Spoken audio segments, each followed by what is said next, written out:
Assalamualaikum warahmatullahi wabarakatuh. Perkenalkan, nama saya Gifira Nur Fatimah dari Program Studi Bimbingan dan Konseling Islam, Fakultas Usluddin Adab dan Dakwah. Di sini saya akan memaparkan materi yang berjudul Pengantar Psikologi Perkembangan.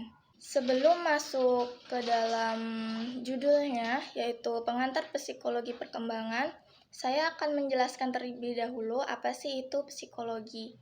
Istilah psikologi itu berasal dari kata Yunani yaitu psyche yang berarti jiwa dan logos yang berarti ilmu. Para ahli mendefinisikan psikologi sesuai dengan aliran masing-masing. Akan tetapi, semua mengarah kepada aspek tingkah laku atau gejala mental sehingga tingkah laku sebagai objek materialnya.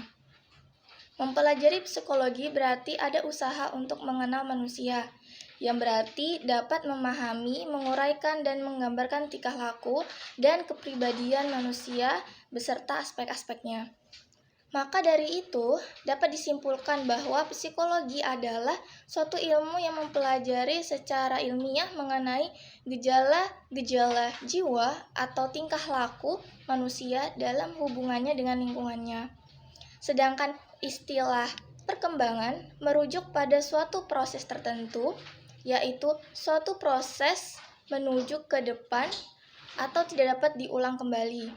Dalam perkembangan manusia, terjadi perubahan-perubahan yang sedikit banyak bersifat tetapi tidak dapat terulang kembali. Maka dapat disimpulkan bahwa perkembangan adalah perubahan-perubahan yang terjadi pada diri manusia secara terus-menerus ke arah yang lebih maju karena berhubungan dengan aspek fisik dan mental.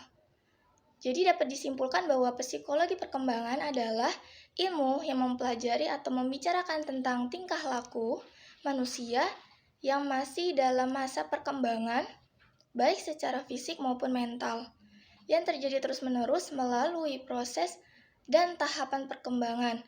Perubahan-perubahan yang terjadi di dalam diri, perilaku maupun fungsi mental manusia sepanjang rentang kehidupannya. Baik, yang selanjutnya adalah metode dalam psikologi perkembangan. Adapun beberapa metode dalam psikologi perkembangan yaitu metode observasi. Metode observasi adalah suatu cara yang digunakan untuk mengamati semua tingkah laku, yaitu dengan memperhatikan seperti tingkah laku psikis anak, kemudian mencatat hasil-hasil dengan teliti pada suatu tahapan perkembangan tertentu. Observasi yang dilakukan terhadap kehidupan anak, contohnya apa saja sih yang dilakukan khususnya berhubungan dengan perkembangan tertentu dari aspek kepribadiannya. Hal ini dapat diamati dari mana saja, contohnya bisa di rumah, bisa di tempat bermain, atau bahkan di sekolah gitu. Kemudian yang kedua ada metode eksperimen, yaitu dengan menyuruh anak itu melakukan sesuatu seperti apa sih reaksi anak tersebut ketika kita menyuruh mereka untuk melakukan sesuatu. Dan kemudian seperti apa sih reaksi mereka ketika dihadapkan kepada sesuatu hal yang mereka belum pernah lakukan gitu.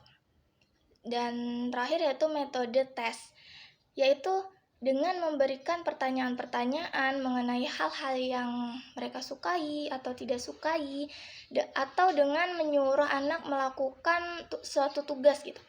Dari jawaban atau hasil tugas yang dilakukannya, maka anak tersebut kita dapat mengetahuinya dan kita dapat mengukur seberapa jauh sih perkembangan dari segi psikis anak tersebut. Yang terakhir yaitu manfaat dari psikologi perkembangan. Adapun manfaat dari psikologi perkembangan diantaranya yaitu membantu orang tua dalam mendidik anak-anaknya. Terkadang setiap anak itu memiliki karakteristik yang berbeda-beda. Oleh karena itu, dengan adanya psikologi perkembangan, maka sebagai orang tua dapat mudah membimbing dan memahami karakter anak dengan tidak langsung menghukumnya atau bahkan tidak terlalu membanjakan anak, sehingga sebagai orang tua tahu bagaimana cara bersikap yang wajar kepada sang anak. Kemudian yang kedua yaitu membantu guru dalam memahami sikap muridnya di lingkungan sekolah. Terkadang setiap murid di sekolah itu memiliki karakteristik yang berbeda-beda. Dengan adanya psikologi perkembangan, diharapkan bahwa guru itu bisa mengetahui seperti apa sih karakter dari masing-masing muridnya tersebut. Karena balik lagi, setiap murid itu memiliki karakter yang berbeda-beda gitu. Dan yang terakhir yaitu membantu masyarakat dalam memahami keadaan sosial di sekitarnya. Dengan semakin lajunya kemajuan perkembangan sekarang ini, orang pun semakin sadar bahwa pentingnya pendidikan di masyarakat. Dan di antara itu banyak sekali masyarakat yang kurang pendidikan, termasuk karena kurangnya ekonomi, sehingga ada beberapa masyarakat yang kurang mendapatkan pendidikan yang layak. Oleh sebab itu, maka diperlukan adanya pembinaan dan uluran tangan dari masyarakat-masyarakat yang lain.